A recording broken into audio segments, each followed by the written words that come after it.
Muy buenas tardes a todos, ¿qué tal? ¿Cómo están? Miles de personas en el mundo entero sueñan con pasar las Navidades aquí en París. Fechas en las que la ciudad luz se hace más luminosa que nunca. Nuestro invitado de hoy, el contrabajista cubano Felipe Cabrera, además de celebrar la Navidad aquí en familia, iluminará con sus actuaciones a los aficionados del jazz en la sala parisina de Duc de Lombard.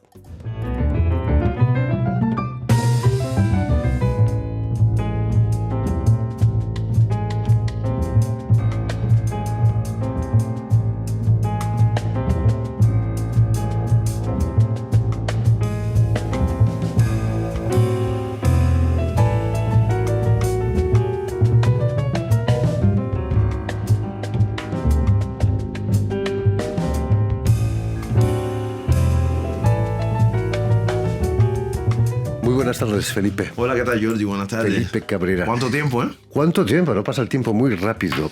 Hablando del tiempo que pasa, esta actuación me estabas diciendo que era en el Festival Banlieue Bleue, aquí en París, pero que era confinada, ¿no? Fue en 2020, sí.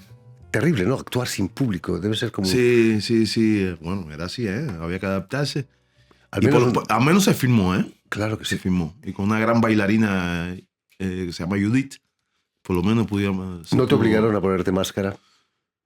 No me acuerdo, pero creo que no. En la grabación no está. No está. Menos mal. Imagino que para un músico de jazz con una trayectoria internacional como la tuya, pasar las Navidades en familia no es muy frecuente, imagino, ¿no? Bueno, como te decía ahorita, los niños están grandes. Y yo soy de esa generación de que no se celebraba Navidad en Cuba. Es que para mí no tienen ese contexto religioso como es aquí, ¿entiendes? Pero bueno, cuando los niños eran pequeños, sí la celebrábamos juntos. Bueno, en Francia es una Navidad muy laica también, ¿no? Sí, también. Durante la pandemia, hablando de pandemias, te quedaste confinado allí en Cuba, lejos de la familia, que la tenías aquí en París. 3 meses y medio me quedé ahí. Imagino que no fue fácil, ¿no? Fue duro. Al principio tenía mucha energía, así de deporte. Los primeros 15 días tremendo. El primer mes eso fue bajando. Fue bajando y ahí donde empezaron las primeras ideas de hacer este disco Medusa. Vimos ahorita ahí el video. Estaba como en un momento que escribí casi toda la música ahí, en ese confinamiento. Estaba como verdaderamente tetanizado, ¿no? Con todo lo que estaba pasando. Imagino que cuando ves que la agenda de conciertos que debías tener uno a uno van desapareciendo. Sí, tremendo. Terrible, pero bueno, no era yo solo, éramos todos los músicos. Éramos todos los músicos. ¿Qué se podía hacer en ese caso, allí en Cuba? ¿Qué hiciste? En ese caso, bueno, pues lo primero que hice fue estudiar y escribir música. Si por lo menos las ideas, los esbozos de este disco, Medusa. Y eso fue bueno en esa parte, ¿no? Pero mucha soledad, yo solo ahí. Iba a casa de un amigo que era cerca. La máscara era obligatoria, pero no había en ese momento las máscaras que hay ahora, ¿no? La gente se ponían pedazos de ajustadores, cualquier cosa. Y esa tela con 40 grados de calor, imagínate tú. Terrible. Eso era una cosa. Y bueno, fue difícil. Pero bueno, estuve ahí y lo pude disfrutar de esa manera. Echabas de menos a la familia, ¿no? Tremendamente. Curiosamente, tu último álbum lleva el nombre de Balimalaya, que indica quiere decir familia, ¿no? No es mi último álbum, es el álbum de Balimaya, el grupo que la otra vez lo hicimos aquí. Sí, eso significa familia en bambara, ¿no? Exactamente. ¿Qué significa para ti familia? Ahora que la tienes aquí en Francia. Familia es muy importante, ¿no? Porque te inspira para hacer todo, te inspira para hacer las cosas, te inspira para organizar tu vida, ¿no? De una manera u otra. Y es muy importante la familia. Hay que dar de comer a la familia también. Sí, también.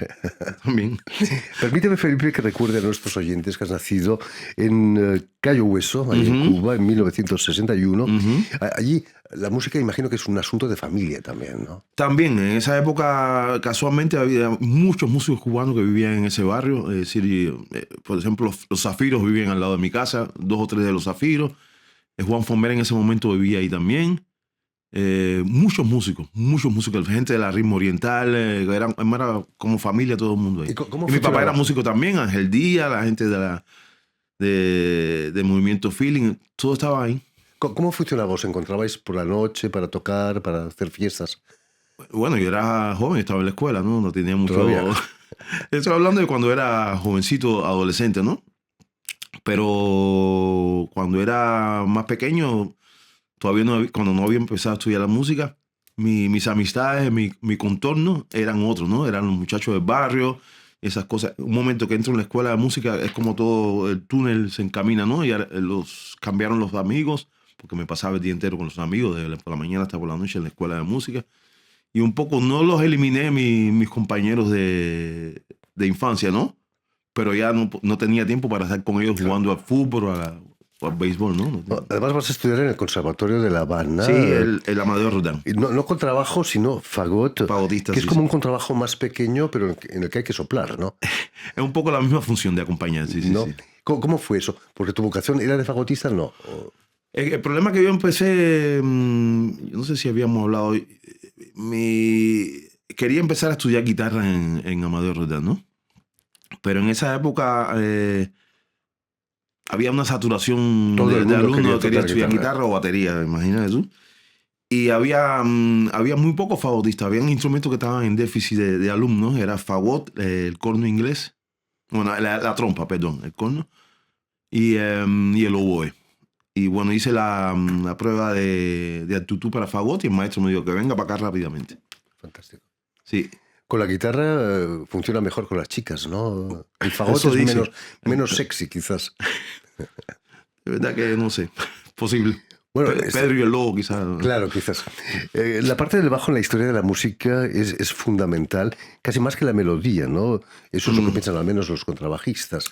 Se ve el mundo de una manera diferente cuando uno toca el bajo, el fagot o el contrabajo. Yo pienso que toda la gama de instrumentos bajos es muy importante, ¿no? Son los que sostienen a toda la armonía y todas las melodías, ¿no?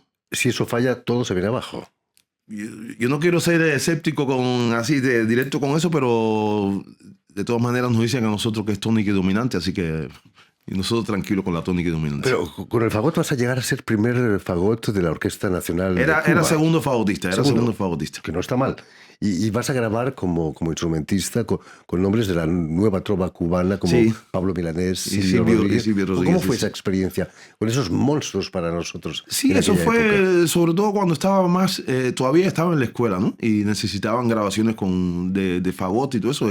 Con Silvio grabé, te decía Domingo, creo que se llama Domingo Rojo, Domingo, esa canción. En cuando la escucho por ahí. El Reparador de Sueños. Con Santiago Feliu también hay una cosa que no me acuerdo el tema cuál es, con un flautista que se llama Oriente López y yo. Él hizo un arreglo como medio barroco así. Y con Pablo Milanés, por supuesto, con Pablo Milanés también. Eras apenas adolescente en aquella época. Era adolescente. Y uno aprende mucho, ¿no? Trabajando con esa gente. Por supuesto. El director musical casi siempre de esas cosas era Eduardo Ramos, que tenía era muy importante como director musical en esa Legrén y todas esas cosas. Tiene una visión muy, muy específica de la música y cómo dirigir. Pero muy pronto vas a conocer a Orlando Cachaito López, contrabajista, y eso cambió tu vida, ¿no? Lo conocí antes, no en la época de... Sí, porque mi padre era muy amigo de él, de la familia de Cachao. Y me acuerdo que iba a su casa, mi papá me llevaba y hablaban de mí. Y Cachao era muy, muy simpático, ¿no? Siempre fue. Y después pasó el tiempo y entro en la Sinfónica y uno de los primeros bajos de la Sinfónica era Cachao. Y ahí hicimos una gran fusión de amistad y me reía mucho con Cachao. Tenía una idea tremenda. Entonces le ponía sobrenombre a todo el mundo de la orquesta. Entonces cuando yo entro ahí, que era súper delgado y así, flaco y alto, Felipito, a partir de ahora tú eres 15 pisos. Le digo, no, Cachao, no, por favor, no. Sí, 15 pisos, 15. Se me quedó en la orquesta sinfónica. 15 pisos, imagínate tú. No estaba 15 pisos. 15 pisos me decía. Bueno, finalmente el contrabajo es como una guitarra, pero un poco más grande, ¿no? No estoy muy de acuerdo con eso, pero bueno. Me imagino que no. No. Bueno, con lo de las chicas, hay una novela de Shushkin que se llama El contrabajo, Ajá. precisamente, que es la historia de un contrabajista que quiere seducir a la soprano, pero que desde la fila de contrabajos está muy lejos. Y no sabe qué hacer, si tocar bien para impresionarla, yo lo leí, o tocar mal para que se fijen en ella. Increíble, ¿no? Tú preferías tocar bien, imagino, ¿no? Yo prefiero tocar bien, tratar de tocar bien. Y el jazz para ti ¿Ha sido siempre más atractivo que la música sinfónica, por ejemplo? No, igual. Gracias a estudiar la música clásica en la escuela y en el Instituto Superior de Arte, claro, eso me dio el bagaje para poder entender mejor las cosas, que ya se basa mucho en la música clásica, ¿no? Casi, diríamos, un 80%, ¿no? Por supuesto. Y es importante la técnica también, ¿no? Imagino. Claro, la técnica y la manera de... Sí, la formación como músico, que por ejemplo, cuando vas a escribir una melodía, cómo escribirla, cómo hacer la A, cómo hacer la B y todas esas cosas. Esa formación clásica te da... Claro. Es muy válida. Y bueno, escuchando música clásica todo el tiempo. Y no escucho ya en mi casa casi nunca. Siempre cito al gran pianista norteamericano Oscar Peterson, Sí. que tenía una formación clásica fantástica, Tremendo. que alguien le preguntó un día por qué tocaba tan rápido. Y él respondió simplemente, porque puedo. Ah, sí, claro. Imagino que tú tocas rápido también. No, si empiezo a tocar el bajo rápido, tengo un problema. No te siguen luego el resto de compañeros. En el 84 después de grabar tu primer disco en solitario, Made in Animas, Sí. decides quedarte a vivir aquí en París. Pero, ¿qué hizo que tomaras esa decisión? ¿Ya habías tocado aquí en París, en el New Morning? Sí, creo? no, con Gonzalo estuvimos 14 años juntos, con Rubalcaba. Claro. Hicimos giras en Europa, por todos los rincones de Europa y sobre todo en Francia. Cuando entramos a Francia en los años 90, recorrimos toda Francia, todos los festivales. Y después de esto, ese proyecto casi acabó. Decidí hacer mi disco de Made in Anima, el primero.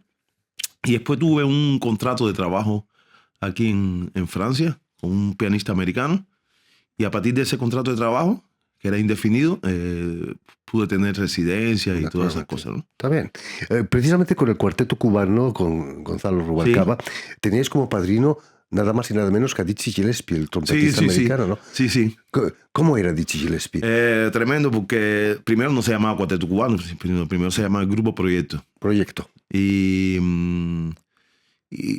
Dizzy Gillespie, la segunda vez que fue a La Habana, él no conocía todavía a Gonzalo, ¿no? No sé si fue la segunda o la tercera, me parece que fue la segunda. Y Gonzalo era muy joven. Tendría 18 años, imagínate, estaba casi saliendo de la escuela. Y Dizzy llega a La Habana y bueno, tenía su séquito de seguidores, la gente del Ministerio de Cultura, el director del Festival de Jazz en ese momento. Y Dizzy toca en la sede principal, se llamaba una de las sedes principales, la Casa de la Cultura de Plaza. Y esa noche Dizzy tocó en la Casa de la Cultura de Plaza. Y después ha sido una gala grande al final en el Teatro Carlos Márquez. ¿Y qué pasa? Que por casualidad, es decir, Gonzalo tiene una nube, un aura. Nosotros tocábamos en off, en el festival, pero tocábamos en off. Tocábamos en el Hotel Nacional. Y en el momento que Dizzy termina en la Casa de la Cultura, que entra por el Hotel Nacional, porque estaba hospedado ahí, nosotros empezamos a tocar. Pero fue una cosa casual, mágica, ¿no? Y entonces había una versión de un tema estándar de jazz que se llama Green Dolphin Street. Y en ese momento nosotros empezamos. Ese tema empezaba con la percusión. Y Dizzy entra al hotel con todo su séquito y dice, ¿y esa música? No, esos son unos muchachos que están tocando aquí, pero vamos para que vayan para su habitación. Y dice, no. Esa música donde no es ahí, pero que no quiere descansar en la habitación, no, yo quiero ir ahí. Y Dizzy fue para ahí, escuchó todo el concierto. Y cuando escuchó que esa intro era afrocubana, pero con un tema de... Se quedó loco. Luego terminó el concierto, fue a hablar con Gonzalo. Y cuando estaban todos los dirigentes del festival en ese momento ahí, todos los coordinadores. Y mañana, en la gala que voy a hacer mañana, yo quiero que este grupo esté ahí, que este muchacho toque ahí. Y a partir de ahí empezó la carrera de Gonzalo Rubalcaba. Todos recordamos los mofletes de Dizzy Gillespie tocando la trompeta. Una trompeta muy especial, ¿no? Sí. Eso decía que era porque al principio no quería molestar a la gente cuando tocaban los pequeños clubes de jazz. Era para que el sonido no le cayera a la gente delante ahí. Eso se llama educación, educación musical. Sí, eso decía él. Y desde hace más de 25 años vives aquí en Francia. No te arrepientes, me imagino, pero te dan a menudo esas descargas cubanas que vas a proponer en el Duc de Lombard en Navidad. Sí, es como la he hecho muchas veces, ¿no?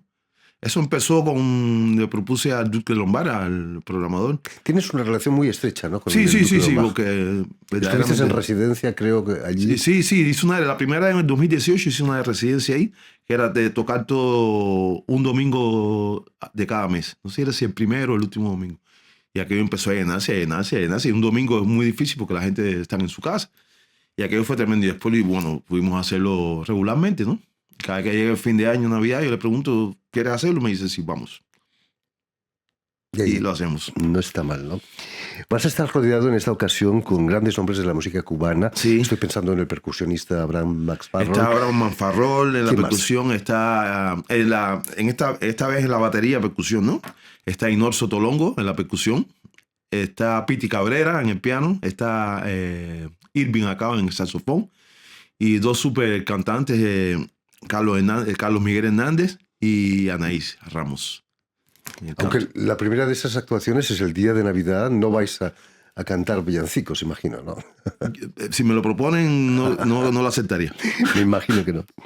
En fin, pues ya lo saben, tienen una cita a partir del 25 25, de 26 y diciembre. 27. Y me estabas contando que Roberto Fonseca va a estar a partir del 27 Nosotros con empezamos vosotros. a tocar el 19, es decir, este viernes próximo. De acuerdo. Entonces toca el 19, yo toco 19 y 21.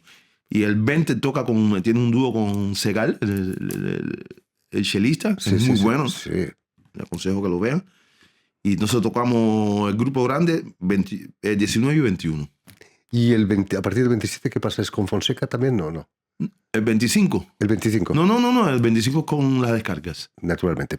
En fin, pues descargas cubanas en el Duc de Lombard, Sí. en estas fiestas navideñas, con el contrabajista cubano Felipe Cabrera. Muchísimas gracias, Felipe, Un por estar placer. con nosotros. Mucho éxito aquí en París. Muchas gracias. Si cabe todavía.